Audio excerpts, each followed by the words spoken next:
قضت محكمة في بيروت على الإعلامية اللبنانية ديما صادق بالسجن لمدة سنة وتجريدها من حقوقها المدنية ودفع غرامة بقيمة 110 ملايين ليرة نحو 1100 دولار. وجاء في الحكم الصادر عن القاضي المنفرد الجزائي روزين حجيلي على خلفية الشكوى المقدمة ضد صادق من المحامي ماجد البويز بالنيابة عن التيار الوطني الحر بعد اتهامها شباب التيار بأنهم عنصريون وبأن التيار حزب نازي. وتقدم الإعلامية برنامجا أسبوعيا على قناة MTV بعنوان حكي صادق تنتقد فيه الوضع القائم في لبنان. وقالت مصادر حقوقية لموقع سكاي نيوز عربية إن الحكم غير نهائي وقابل للاستئناف، مشيرة إلى أن القضية كان يجب أن تعرض أمام المحكمة المطبوعات لكون صادق إعلامية. وتابعت المصادر يحق لصادق استئناف الحكم أمام محكمة الاستئناف. واعتبرت وسائل إعلام محلية أن الحكم على صادق بمثابة انتهاك جديد لحرية الصحافة ووصفتها بالسابقة. وفي المقابل أصدرت لجنة الإعلام والتواصل في التيار الوطني الحر بيانا دانت فيه صادق واتهمها بجرائم القدح والذم وإثارة النعرات الطائفية. وفي تعليق للإعلامية اللبنانية عبر تويتر اتهمت صادق السلطات بتسييس القضية، وكتبت جبران باسيل رئيس التيار الوطني الحر انتزع قرارا قضائيا بسجن سنة دون إيقاف التنفيذ من محكمة الجزاء من خلال القاضية روزين حجيلي في سابقة استثنائية. نعم، في لبنان صار الصحفيون يسجنون بدعاوي القدح والذم. طبعا سأستأنف والنضال مكفي سيستمر. وفي السياق ذاته اعتبر الكاتب والمحلل السياسي بشارة خير الله أن القضية مسيسة، وقال خير الله المؤسف أن السياسة تتحكم بالمسار القضائي، والخطير أن قوى الأمر الواقع باتت تعلم مسبقا بالأحكام القضائية قبل صدورها، وذلك نتيجة تحكم السياسة بالقضاء وترتيب التشكيلات القضائية بحسب الهوى السياسي. وأضاف كل هذه المشاهد نقيض لمقدمة الدستور التي تنادي بفصل السلطات. وتابع خير الله القصد من الحكم الذي صدر محاولة ترهيب الإعلامية ديما صادق، ويأتي في إطار المحاولات المتكررة لإسكات كل صوت يعارض السلطة أو ينتقدها. وختم: لن يصح إلا الصحيح، وإذا كان للباطل جولة فإن للحق 1000 جولة. وفي سياق منفصل أصيب 3 عناصر من حزب الله اللبناني بجروح بنيران إسرائيلية في قرية عند حدود لبنان مع الأراضي الفلسطينية المحتلة، وفق ما أفاد مصدرا أمنيا في جنوب لبنان لوكالة فرانس بريس. وقال المصدر: أصيب 3 عناصر من حزب الله جراء إطلاق نار إسرائيلي قرب الحدود. وأكدت 3 مصادر أخرى مطلعة على الحدث لوكالة فرانس بريس وقوع إصابات في صفوف الحزب في حدث أمني مع دولة الاحتلال في قرية حدودية.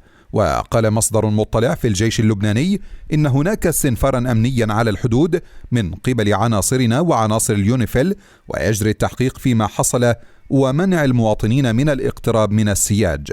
وأشار المصدر إلى أن حال المصابين مستقرة، وقد تم نقلهم إلى المستشفى لتلقي العلاج. وبحسب إذاعة جيش الاحتلال الإسرائيلي، علق وزير الأمن يوآف جالنت على الحادثة بقوله: ردعنا نشطاء حزب الله بوسائل غير قاتلة، كل من يحاول اختبارنا سيحصل على رد. لكن وسائل إعلام تابعة للحزب أشارت إلى أن جيش الاحتلال أطلق أعيرة نارية بعد قيام عدد من الفتية برمي مفرقعات نارية باتجاه الحدود في مستعمرة المطلة في القطاع الشرقي جنوب لبنان. وكانت رويترز قد نقلت عن جيش الاحتلال الإسرائيلي في وقت سابق من اليوم الأربعاء قوله إنه أحبط محاولة من أفراد مجهولين لتخريب سياج على الحدود مع لبنان. وقالت مراسلة العرب الجديد في بيروت أن عددا من المواطنين يرجح انتماءهم إلى حزب الله أصيبوا بجروح على الحدود الجنوبية اللبنانية نتيجة انفجار مجهول، وأن التحقيقات جارية لمعرفة طبيعة الانفجار. وأفاد موقع ويلا الإسرائيلي في خبر أولي مساء اليوم الأربعاء أن صوت انفجار سمع على الحدود مع لبنان، وتوجهت قوات من الجيش الاحتلال إلى المكان. وبحسب الموقع لاحظت القوات وجود أشخاص مشبوهين. ونقل الموقع عن مسؤول أمني لم يسمه قوله إن مواطنين لبنانيين اقتربوا من السياج الحدودي من الجهة اللبنانية، وعلى ما يبدو يدور الحديث عن نشطاء من حزب الله، وفي أعقاب اقترابهم قام الجيش الإسرائيلي بعملية جديدة لإبعادهم عن المنطقة. من جهته قال الناطق بلسان جيش الاحتلال الإسرائيلي أن عددا من المشتبه فيهم اقتربوا في وقت سابق من اليوم إلى السياج الأمني على الحدود مع لبنان، وحاولوا المساس في منطقة العائق الأمني حيث رصدتهم قوات جيش الدفاع مباشرة واستخدمت وسائل لإبعادهم. وأضاف الناطق أن هوية المشتبه فيهم غير معروفة، وسنواصل العمل لمنع أي خرق لسيادة إسرائيل والمساس بالسياج الحدودي. يأتي هذا التطور الأمني الخطير على الحدود الجنوبية اللبنانية مع فلسطين المحتلة قبيل كلمة الأمين العام لحزب الله حسن نصر الله مساء اليوم الأربعاء بالذكرى السنوية لحرب يوليو تموز 2006. وتتواصل الاتصالات الدبلوماسية الخارجية لمعالجة التوتر القائم في الجنوب بين الاحتلال الإسرائيلي ربطا بإجراءاته الأخيرة في القسم الشمالي اللبناني من بلدة الغجر من جهة، وبين حزب الله من جهة أخرى، الذي بدوره يتمسك بالإبقاء على الخيمتين اللتين أنشأهما في خراج بلدة كفر شوبة، والتي يعتبر الاحتلال أنها ضمن أراضيه. وأعلن جيش الاحتلال الإسرائيلي البدء بتدريب عسكري في شمال هضبة الجولان المحتل وسهل الحولة، ويستمر حتى الخميس. وذكر الجيش أن التدريب سيتسبب بسماع أصوات انفجارات وحركة مركبات ناشطة وإغلاق مقاطع من شوارع في المنطقة، مشيرا إلى أن التدريب كان مقررا في وقت سابق كجزء من خطة التدريبات لعام 2023، في إشارة إلى عدم ارتباطه بأي تطورات على الحدود الشمالية. ويتزامن التدريب مع بعض التوتر على الحدود بين لبنان والأراضي الفلسطينية المحتلة عام 1948 في الأيام الأخيرة، في ضوء تحركات على الجانب اللبناني من الحدود، لا سيما من قبل عناصر حزب الله تقلق إسرائيل التي تراقبها عن كثب.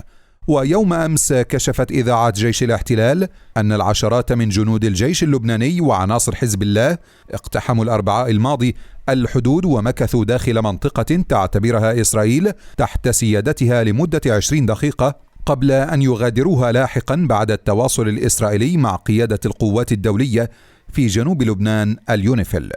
وتنضم هذه الحادثة إلى سلسلة حوادث حصلت في الأيام الأخيرة عند الحدود، منها إقدام حزب الله على نصب خيمتين داخل منطقة في مزارع شبعة تعتبرها إسرائيل داخل حدودها، قبل أن يزيل الحزب إحداها ويبقي على الأخرى. في غضون ذلك ذكر موقع القناة 12 الإسرائيلية الليلة الماضية أن الولايات المتحدة قدمت عرضا لإسرائيل بموجبه يوافق حزب الله على إزالة الخيمة المتبقية عند الحدود، مقابل أن يوقف جيش الاحتلال بناء العائق الأمني الذي شرع به في قرية الغجر، والذي يوجد جزءا منه في الجانب اللبناني.